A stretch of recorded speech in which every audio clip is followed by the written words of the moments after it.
শুধুমাত্র এই দোয়াটি একবার পড়েন, আল্লাহ তাআলা আপনার 90 বছরের গুনাহ মাফ করে দেবেন ইনশাআল্লাহ।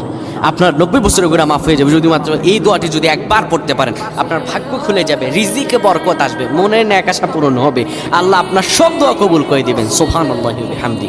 এত ফজিলত, এই দোয়াটা আপনারা শেয়ার করে দিবেন। এই যুবকেরা, আমল না করেও সওয়াব পাবা। তোমার একটি শেয়ারে, একটা বাটনে প্রেস করে তুমি সওয়াব পেয়ে যাবা। কারণ তুমি আমল না করো, অন্য কেউ যদি তোমার শেয়ারের বদৌলতে আমল করে সওয়াব তুমি পেয়ে যাবা। নবীজির হাদিস। আমার ভাইয়েরা, আল্লাহর কাছে দোয়া করা, আল্লাহর কাছে দোয়া চাওয়া, এটি হলো মুমিনদের কাজ। আমার আল্লাহ বান্দাকে বলেন, বান্দারে উদউনি আস্তাজিব লাকুম, আমার কাছে চাও, আমার কাছে চাইলে আমি আল্লাহ তোমাকে দিয়ে দিব।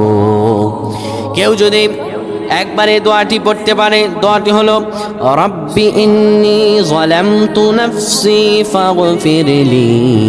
কেউ যদি এই দোয়াটা একবার পড়তে পারে, আমার আল্লাহ তাআলা তার 90 বছরের গুনাহগুলো মাফ করবেন। কবিরা গুনাহ নয়, সেটি হলো সগীরা গুনাহ। সগীরা গুনাহ মাফ হবে। বলবেন হুজুর 90 বছর তো হয়নি, তাহলে গুনাহ মাফ হবে কি করে?